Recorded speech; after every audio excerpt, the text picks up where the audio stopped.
I've worked for the United States Postal Service for most of my adult life. My career started 40 years ago in the sorting room, and it will end today, after I post this message. They're suppressing any leaks. They might even find a way to sweep this under the rug, but I have to put it out there. If I don't, I'll never get another night's sleep. There's a good chance you'll receive a black envelope in the mail one day in the near future. If you do, please don't open it. Nothing bad will happen right then. The envelope itself isn't really special, but inside of it, you'll find a white condolence card with your name and a date written in a pretty golden font. I promise that you don't want to know that date. None of us should know the day that we die before it happens. The first time I encountered a black envelope, I was sitting in the sorting room. I remember pausing to study the paper for a moment. Besides the unusual color, it also felt different than any of the thousands of other envelopes I'd handled before. The paper was thick, almost porous, and slightly warm to the touch. It was heavy for how thin it was. When my supervisor noticed what caught my attention, she pulled me into her office and shut the door. I was hoping we wouldn't see any of those this year, Diana told me, nodding for me to sit down. I still had the black envelope in my hand. The recipient's address was printed in clean, white lettering on the front. There was no return address. Is this something special? I asked, trying to hand her the envelope. Diana jerked back like I'd offered her an unpinned hand grenade. Yes, she said. The very worst kind of special.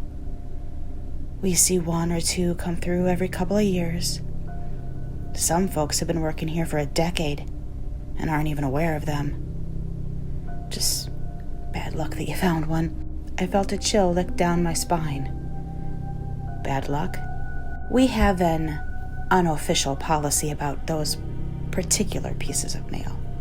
Sort them and forget about them. Don't report them. For God's sakes, don't open them. Sort it, but there's no return address. There never is, Diana said, standing up. Now please get that thing out of my office and don't mention it to me or anyone here. Hopefully we won't see any more for a long time. I did as I was told, but couldn't get the envelope out of my mind. I remember it feeling slightly damp when I sorted it into outgoing, like it was oily, even greasy. Months passed and I managed to finally stop wincing every time a new load of mail came in for sorting. Then, a little more than a year after finding my first black envelope, I found another. Then another. Within the space of 6 months, I'd sorted a dozen of the things, always lacking return addresses, always feeling off to the touch. Diana began avoiding me. Some of my coworkers, the old hands who'd been in the mailroom since they probably used ponies for deliveries, gave me a wide berth too. It seemed I had some nasty cloud floating over me, as if I was responsible for the influx of envelopes. I began having nightmares, vivid but smeared panic dreams full of heat and shadow and violence. The next year I was transferred from sorting to deliveries. I suspect Diana just wanted me gone from the tiny smoke-filled, remember this was 40 years ago, room that passed for her kingdom. I was bad luck. That was fine by me. I laced up my boots, got a comfortable hat, and started making my rounds.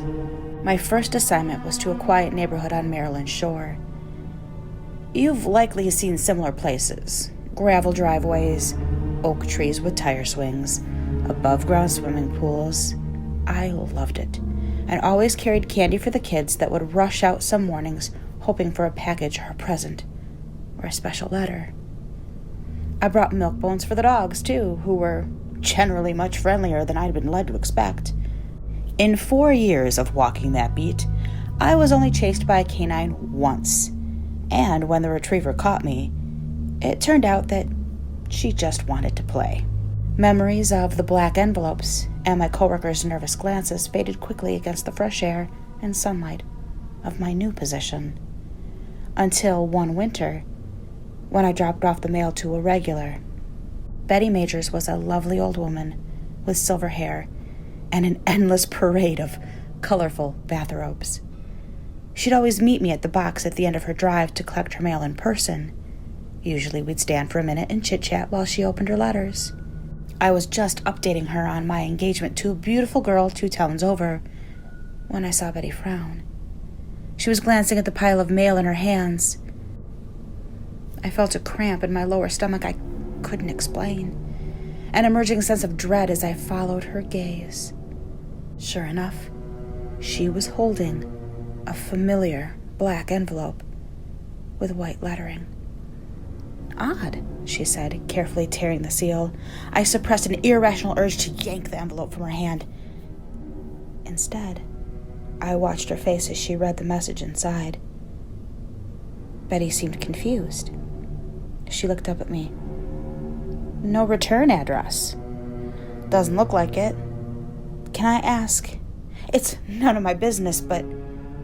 Betty shrugged and lifted the small, square card up for my inspection. "It's almost like an invitation, but it doesn't say what for."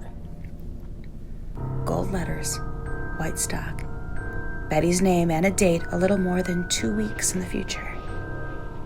That was all. I shrugged and tried to smile. "It's probably for a wedding, a funeral, or a birthday party." "All 3 sound like too much work at my age," Betty giggled, already moving on to open the next letter. We said our goodbyes, and I finished my route. I tried to put the envelope out of my mind, but the morning of the day in the letter, I couldn't help but feel anxious. When Betty didn't meet me at the mailbox for our usual chat, the anxiety began to climb towards panic.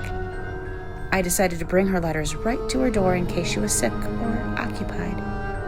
A stranger answered when I knocked, a young woman with swollen red eyes. Betty's granddaughter, my client, my friend, had passed from a stroke early that morning. Some family was waiting for the holiday and found her body just after dawn.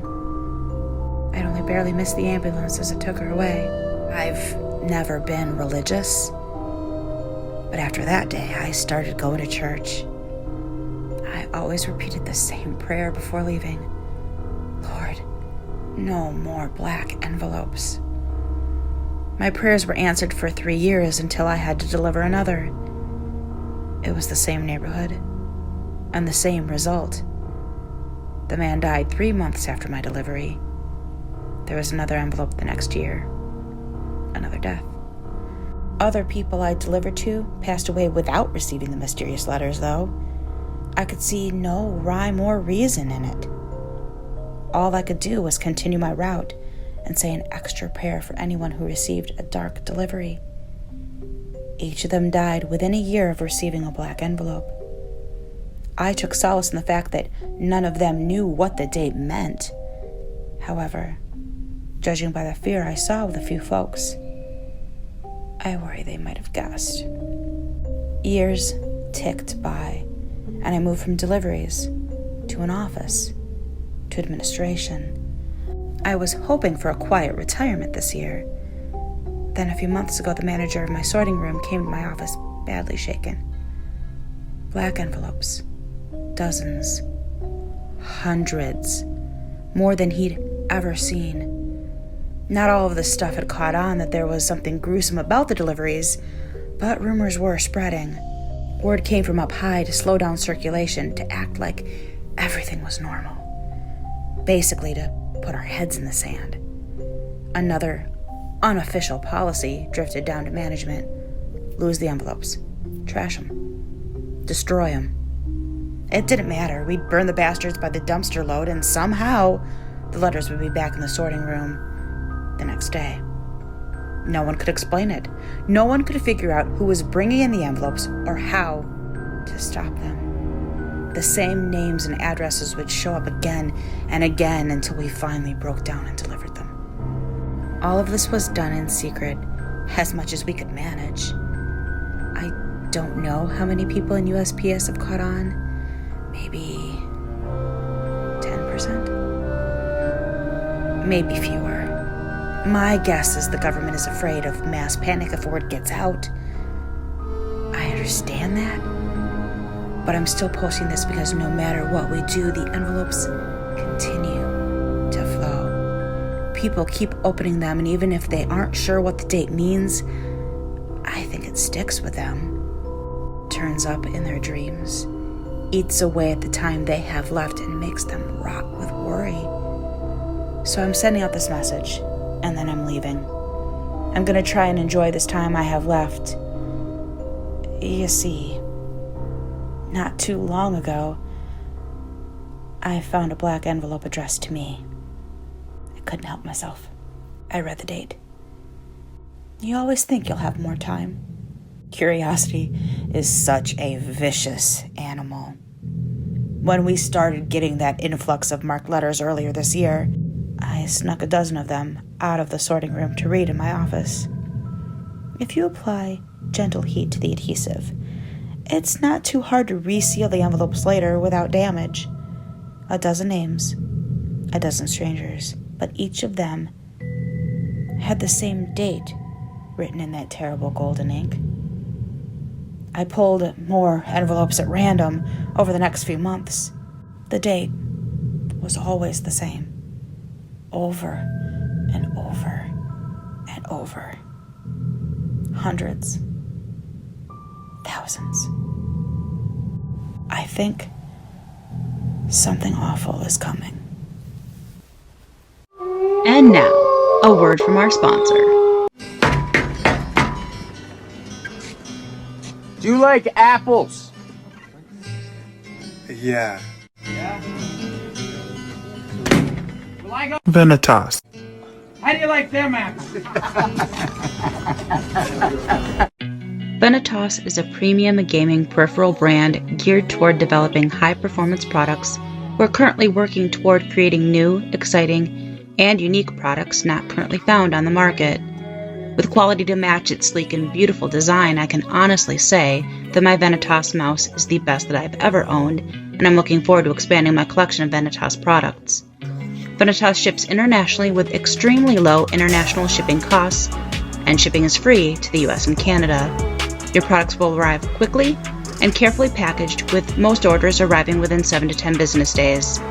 If you're looking to upgrade your setup in an affordable way without substituting looks, Vanitas is an optimal choice, and when you use code pressstartmom at checkout, Vanitas is offering a 10% discount on your order. You'll be doing mom a solid, and you'll be doing yourself a solid. Everyone wins. Thank you so much to Vanitas for sponsoring this video. Can you see me? Hello? Can you find me? I'm here. Behind you, look. Behind you. I'm behind you. I am right behind you. Don't be scared. I just want to play a game with you. Hey, don't you run away. Please stay.